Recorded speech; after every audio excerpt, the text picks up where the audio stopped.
And I think what is important is you need to go with a step approach. The difficult part is when the owners cannot give anything to the dogs, then maybe try to say, do they like some food, mix the gabapentin with the food and do it one day before. So I would start, for me, the gabapentin 24 hours before, that they can see already if there is an effect, if it's the first time. And for the gabapentin dose, for me, that I use, I'm around 10 milligram per kilo per os. What do you think, Marta? You are lightweight, buddy. Yeah. I mean, before I tell you about my drug choices, I think there is one important thing that I would like to mention for everyone to listen. Like, if we pre-medicate these patients at home, we make sure that things can happen that day, but it doesn't mean that this is a solution forever. Like, this is a solution in this one particular moment to get the TP low going. But if dog is aggressive, or primarily it's aggression out of fear, I think what is very important is that these people are made so the owners are made aware of the problem, and that they, after the anesthesia, even actually consult a behaviorist. Because I'm an anesthetist, like I know what drugs to give to make things happen, but I'm not the one that knows the behavioral training, the one that knows which medication in which type of fear works the best. So whatever we're going to be discussing here today, we are discussing at one-time appointment things that work, but these drugs are not behavioral modificators. They are sedative drugs. I mean, partially some of them are behavioral modificators, but it's for this one particular occasion, those are not protocols that we will be giving long-term to medicate those dogs to make things go away. Like, this is actually a behaviorist, and long and behold, very important job of behaviorist to manage those things, which is actually also funny because they work with different drugs than we work, and sometimes the drugs that we use they wouldn't recommend, but this is just the college, how we do things. So for me, for dogs, chill protocol that was published by Dr. Karas from States, I think many years ago. I can send the participant the link to the clinician's brief article, and she describes her experience with using oral gabapentin the night before, oral melatonin the night before, and then in the morning of the given procedure, repeating gabapentin and giving them oral transmucosal atepromazine. So when we speak of doses, I'm going to hurry up because I want to hear what Ioannis has to say here. The gabapentin was higher than what in this protocol, and that's what my experience was. It worked really well, was 25 to 30 milligrams per kg of gabapentin. Melatonin was a little tricky, so it was like small dogs 1 milligrams, big dogs 5 milligrams, and then whatever in between between those. But then there is a study that was published by a group from Vienna that did 5 milligrams per kg of melatonin. So I don't know where we stand when it comes to the dose of melatonin. And then acepromazine is 30 to 50 micrograms per kg oral transmucosal of the IV solution. And that should be given 30 to 40 minutes before the car ride, and gabapentin in the morning should be given about 2 hours before. So I've made excellent experience with this. This is my favorite ever protocol. I've knocked pretty bad dogs with it. That being said, sometimes these patients arrive and still need IM sedation, but at least with this protocol, you can approach them. What do you say, Ioannis? Yeah. I agree in general. I have to mention some things. First, when the dog comes to the clinic, have you ever considered that it has to be isolated? I mean, not to be with other dogs, with other persons, so that an aggressive dog may be more aggressive. So in general, if I know that I have an aggressive dog, I isolate this dog. So to keep everyone safe. Regarding the drugs, yes, I go again with this combination of drugs, and I use high doses of gabapentin, 20 or 30 milligrams per kilogram, in combination with trazodone. I haven't used the chill protocol, but I find gabapentin 20 to 30 milligrams per kilogram with trazodone 5 to 10 milligrams per kilogram, a very good combination for a dog to give 2 to 3 hours before the arrival to the clinic, at least, unless 24 hours before, but definitely 2 to 3 hours before it comes to the clinic, I give gabapentin and trazodone. My only concern about the chill protocol, and I say that I have not used it, but is that acepromazine, if I go for general anesthesia later, after the admission of the dog, acepromazine may cause severe hypotension during anesthesia. That is my main concern. Otherwise, I believe, that acepromazine may work, although there are some publications that say that acepromazine reduces, as a sedative, reduces the response of the dog to the external stimulation, but it doesn't actually reduce fear and stress. So this is my only concern about acepromazine. But a few years ago, we gave acepromazine to stray dogs to catch them. What dose of High doses, not transmucosally, orally, up to 1 or 2 milligrams per kilogram. Wow. And it was not always effective. And may I ask what doses of Tritico you use? Tritico, you mean trazodone? Yeah. Sorry, 5 to 10 milligrams. 5 to 10. Because I find with 5 to 10. I have like a grading. So if they are like bad but light, I think like okay, my choice would be Tritico gabapentin.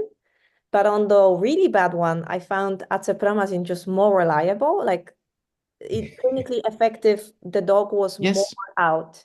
And with the Tritico, my problem was always that you sort of need to you need to have a good owner with which you exercise the dose. Because my own dog knocked out from 2. Like he was ciao, bye, no tomorrow. And then there were those that like needed 10 milligrams per kg. So I just find acepromazine more reliable, but it's absolutely personal experience, which is super cool. That I would just want to jump in for the acepromazine. For me, I have experienced a lot of even vets owners that maybe were not used and would not wait and would really overdose their dogs. And so I tend to, if I don't feel that the owner is experienced, I would take out the acepromazine out of the mix, because the people sometimes even in clinic, they forget that they need an animal that is not stressed for 30 minutes to kick in. And if it's stressed, you're not going to have the effect that you want.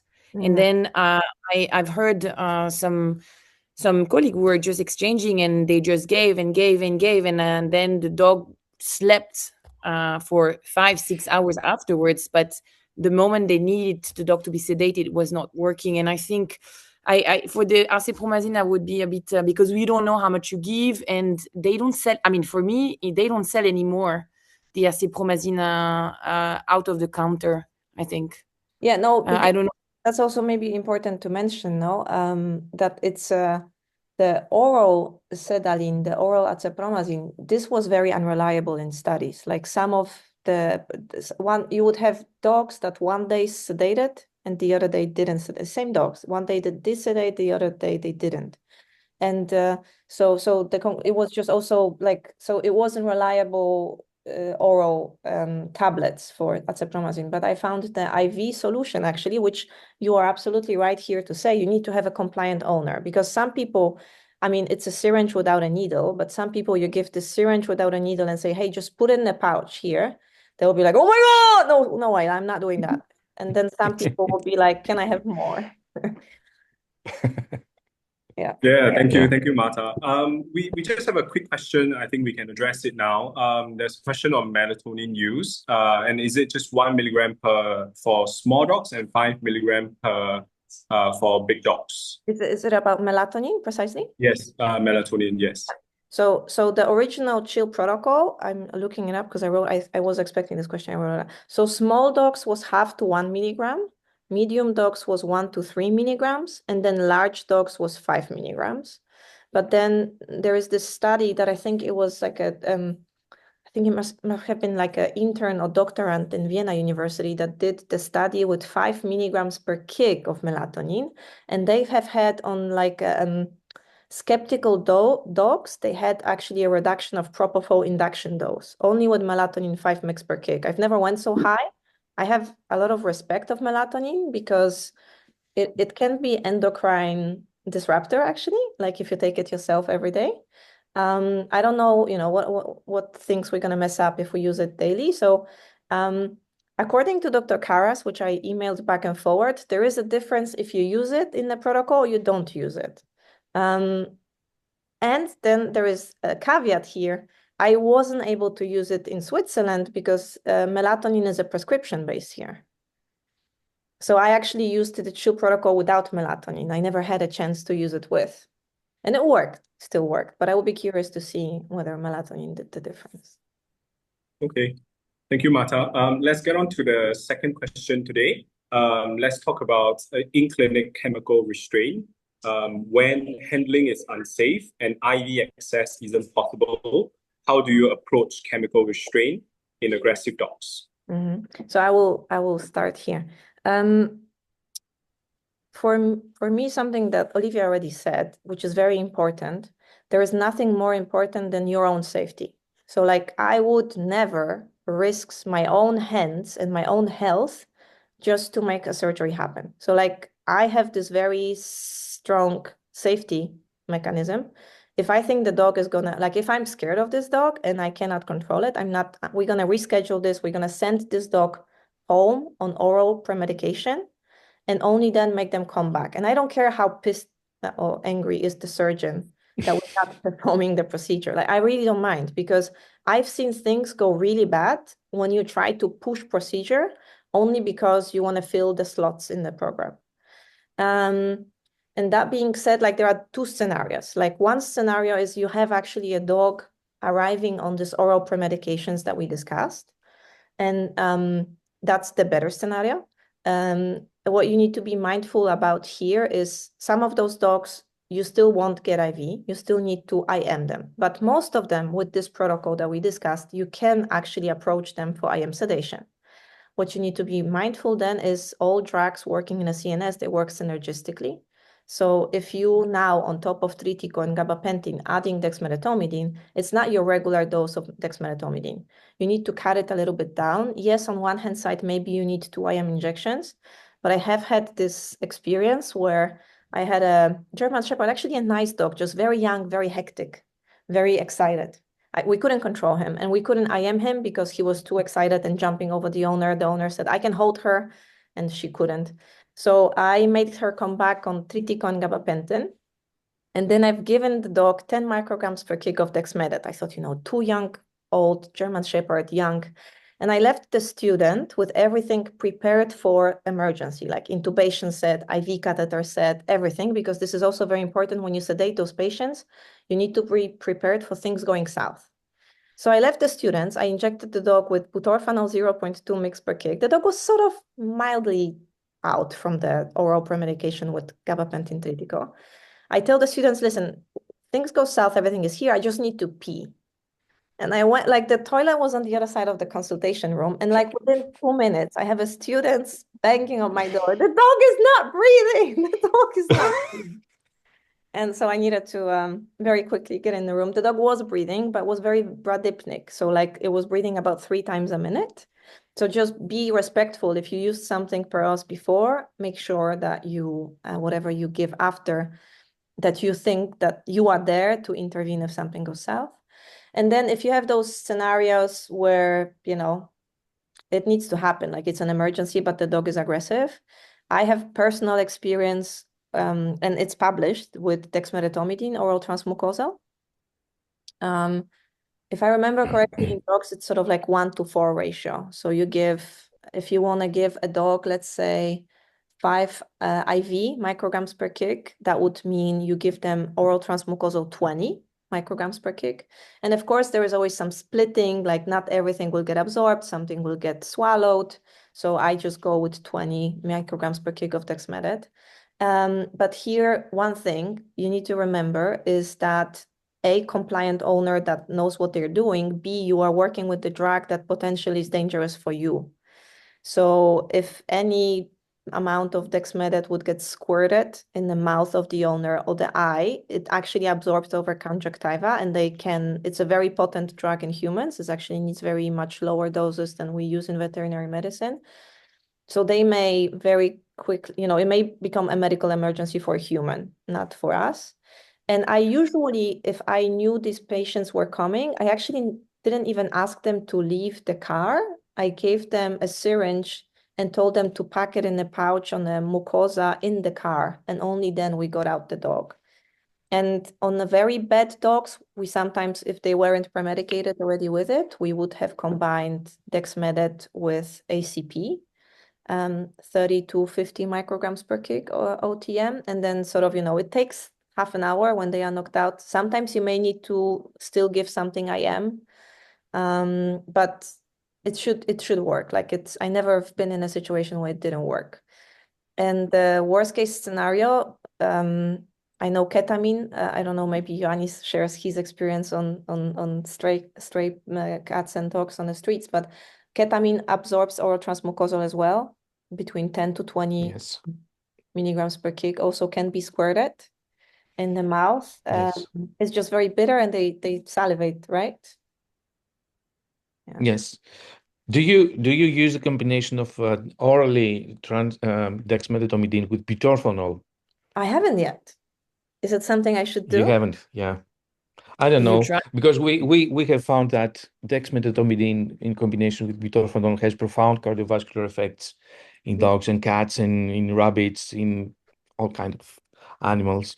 So I use, when I have to combine these two drugs, I use very, very low doses of both drugs. So I'm not sure if it is a good idea to combine the OTM dex with butorphanol. I don't know. I never did. I haven't used it. Yeah, I haven't either. Yeah, me too.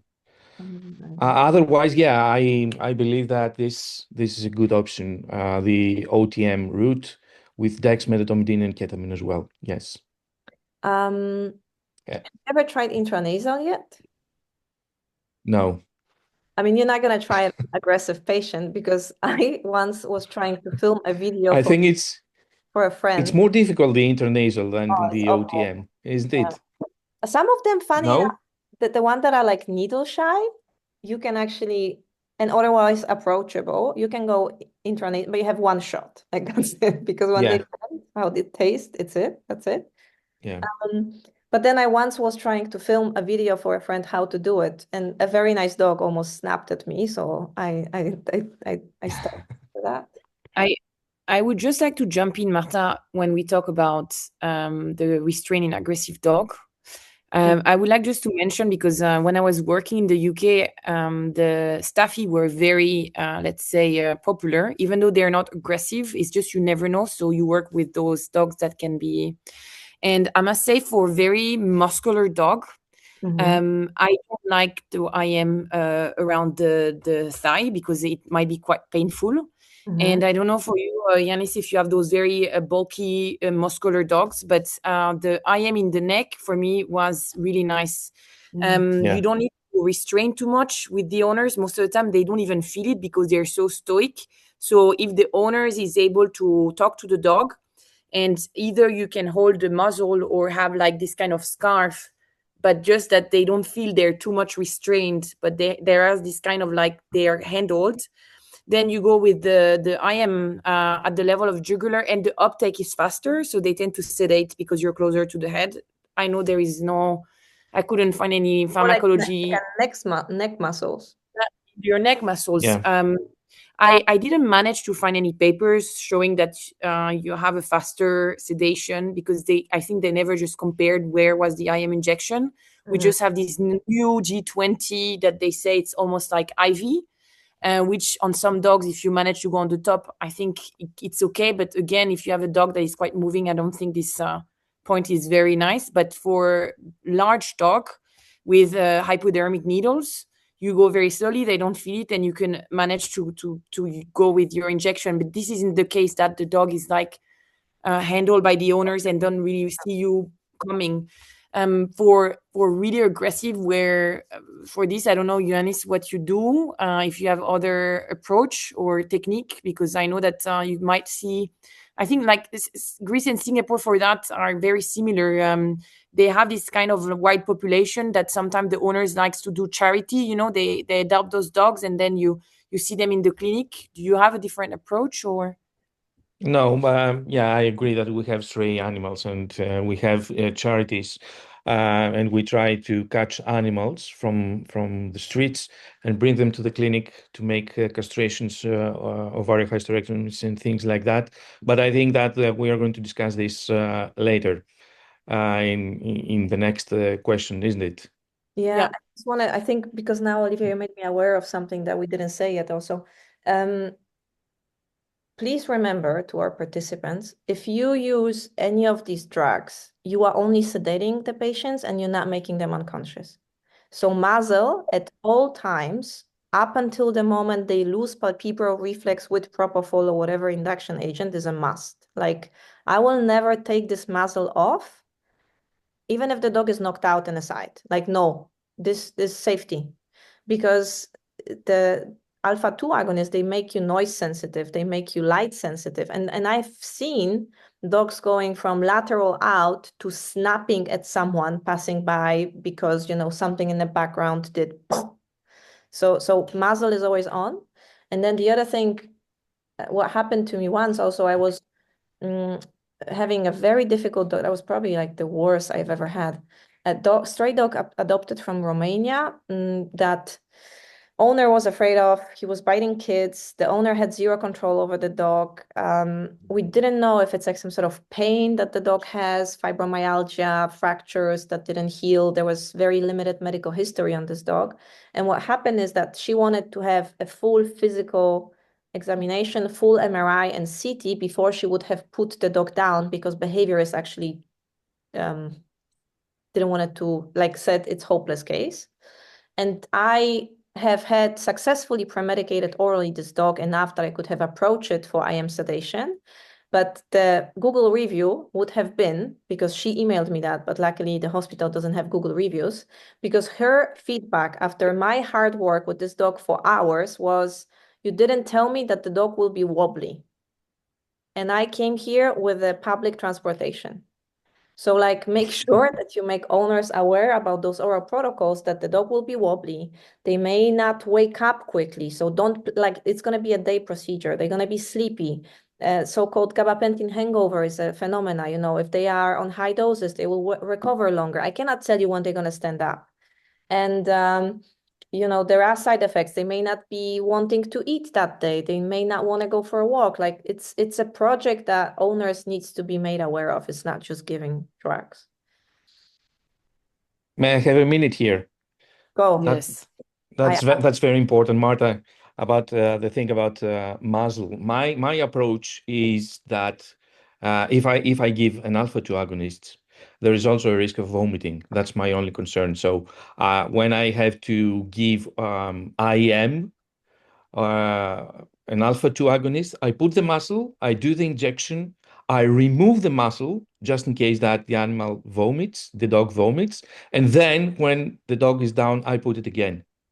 So this is my approach, because there is also a risk of vomiting. It is low with dexmedetomidine. It's not so high as with xylazine, but with dexmedetomidine, as with all the alpha-2 agonists, there is a risk of vomiting. So I don't want a dog vomit with a muzzle.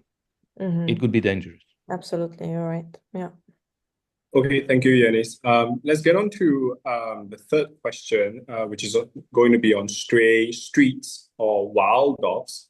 How does your approach change when there is no owner, no trust, and sometimes no ability to medicate orally?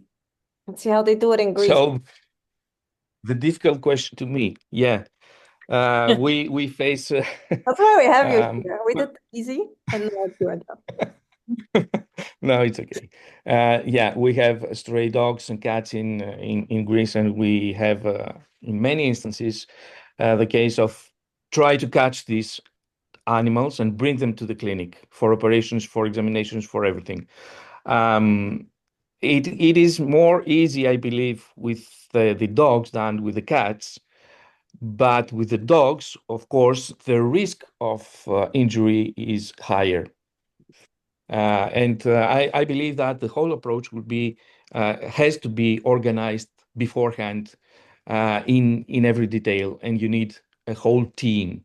You need a head of the team, which who organize everything, and you need a team, one guy for the drugs, one guy for the all the assisting job, and the head of the team has to plan everything beforehand, the drugs, how the transportation of the animal will be, everything. And of course, they have to be, they must be able to adapt in any conditions, in any situations that they will emerge during this procedure.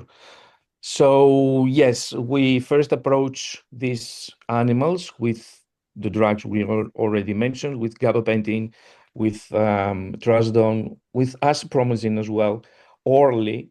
And if this doesn't work, there is also the possibility of darting these dogs. And then we are going to a whole new kind of anesthesia approach. Darting, you have to dart a dog which is not, you have any idea about this dog. You know nothing about the health background of this animal, and you have to give some drugs. So this is not the best anesthesia you can do. And on the other hand, you have to do safe anesthesia. And as we say, there is no safe protocol. There are only safe anesthetists in our job. And this is a problem. Yeah, in these animals, in these cases, we sometimes use darting. And the drugs we use are the same. I prefer to give alpha-2 agonists. I prefer to give alpha-2s with ketamine, or I can use Zolotil, tiletamide with zolazepam, because it's very concentrated and is one shot with the dart. And of course, you have to take into consideration other things. You cannot dart very small dogs. Fortunately, the stray dogs are large in Greece. So you have to adjust your air gun. We use pressurized air in our guns. And you have to adjust the pressure so that you don't severely injure the dog, only deliver the dart to a safe place of the dog and deliver the drug. So there we have a lot of things to take into consideration. So after we we manage to put the dog down, anesthetized, more or less anesthetized, severely sedated, or anesthetized with ketamine or tiletamine, then we have to transport the dog. And here is where we have to organize the team, how the dog will be transported. Do we have monitoring devices with the transportation vehicle or not? Is it possible to have oxygen, to deliver oxygen to the dog during the transportation? All things that may be, all these things have to be considered during these operations. That's why I say that it is a whole operation. And in every minute of this operation, the main concern of the head of the operation is the safety of the personnel. And because, as you said, Marta, yes, you need your hands. You have a job and you need your hands to do your job. So you cannot risk your health. You cannot risk your safety in any case. So first of all, be careful with the personnel. And especially in an environment where I work, in a teaching hospital, I have the liability not only for me or the personnel, but also for the students. So you have to be very careful with these cases. And if you use darting for these dogs, you have to be careful because maybe a dart escape the target and go somewhere else and Hopefully may it injure a happens to somebody personnel. else. Yeah. Yes, somebody else. So because you are inside a city, you're not in the wild. And you have to be very, very careful how you use the darting equipment. This is in brief, my approach for these dogs. And of course, when the dog comes to the clinic, then I can put everything about, oxygen supplementation, monitoring devices, everything on the dog and do what I have to do.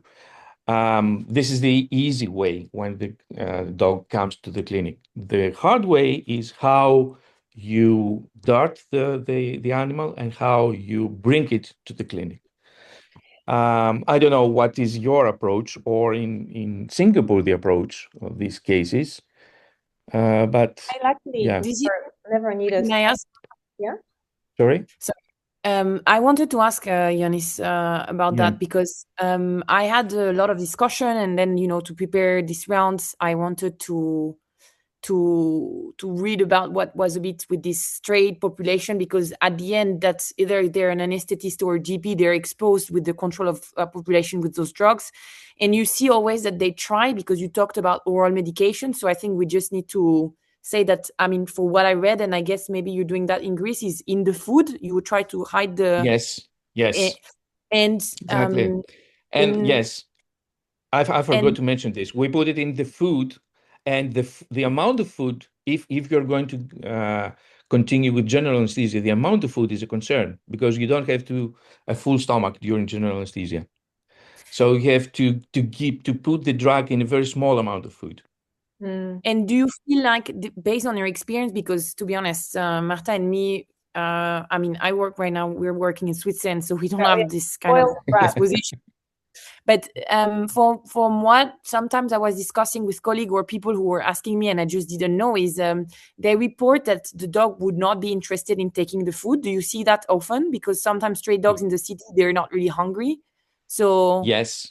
do you skip this step of, you just Well, cannot? I don't think this is a problem, because the stray dogs don't have the best food. So if you offer the dog a very delicious food, they will eat it. Okay. So we choose the food, we put a small amount of food, we put that inside, we hide the drug, and then we offer the dog the food. And most of the times it's okay. And in the strategy to deliver, because you want to physically, some people, they like to put the food somewhere or try to capture.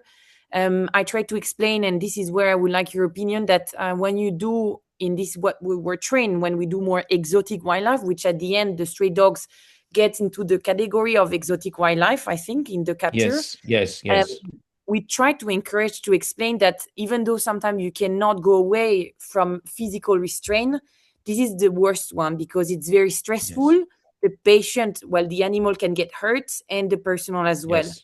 So I know that Yes. some people try to use snare or cage, but would you say you walk away, or you're not doing that, or you straight just don't try any of those techniques? Because this, I am not experienced with that. Yeah. Well, we definitely do not recommend these things, these procedures. But depends on the case. If we have it is absolutely necessary to bring the dog, yeah, we may sometimes use these techniques, but this is the last resort. We don't normally recommend or use these things.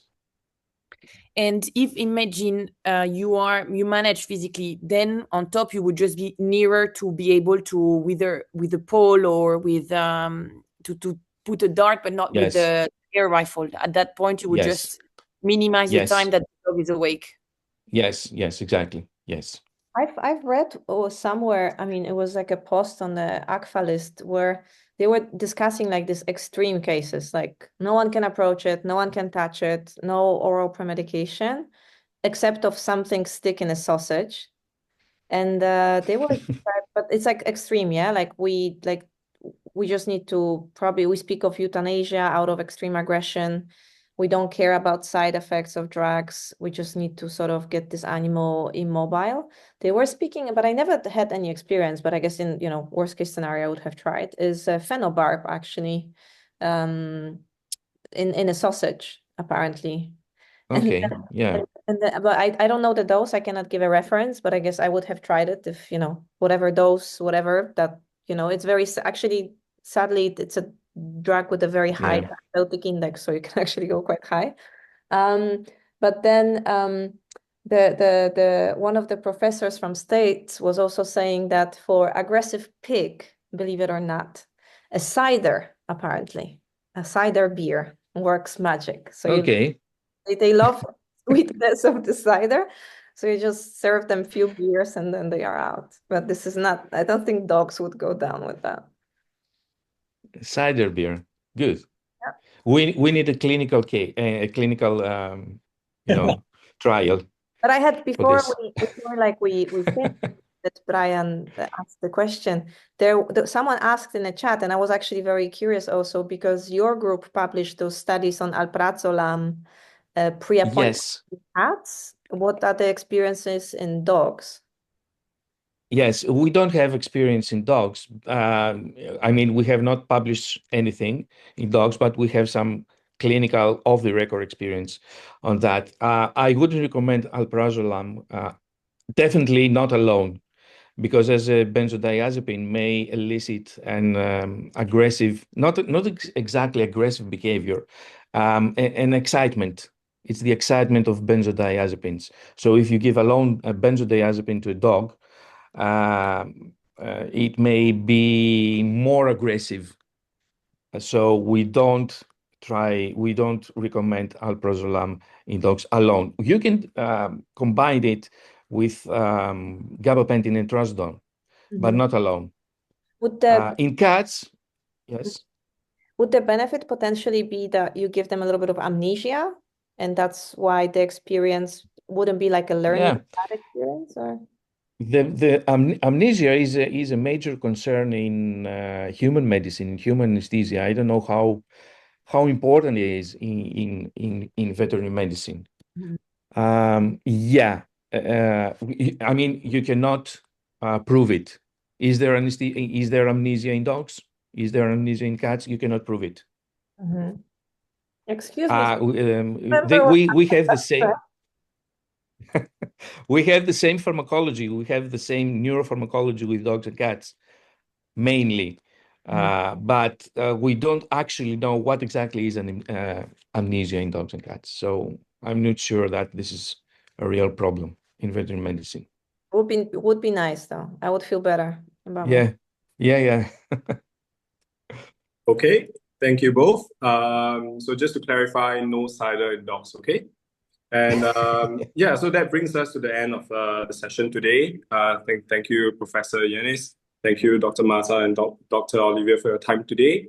Thank you everyone for coming along today. We look forward to seeing you in our next session, and more details will be posted on VETDUCATE's Instagram.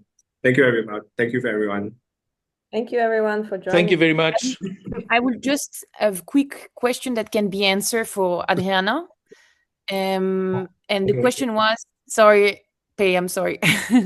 It's, can we avoid vomit in muzzle after alpha 2 if we give earlier maropitant?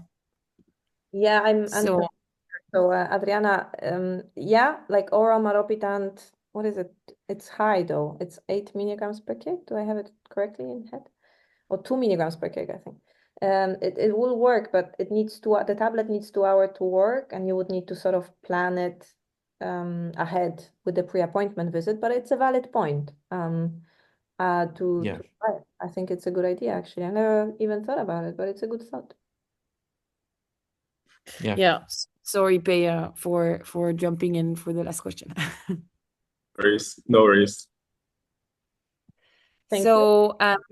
I will just last comment. So this is going to be, guys, a monthly appointment, and we hope that Professor Ioannis will be with us other times. And we will. I'll be glad to be. Yeah. Yes. Thank you. So the goal is don't be shy. If we see you next session, we will be more than happy to have clinical, concrete questions. We know it's the first session, so in the beginning, it's a little bit more a conversation between the three of us. But the goal is that we are more than happy to have insight of your experience and cases, and that we can discuss about it. So we hope you enjoyed, and we see you next month. Have a good day and Bye-bye. evening for Asian region. And I think what is important is you need to go with a step approach.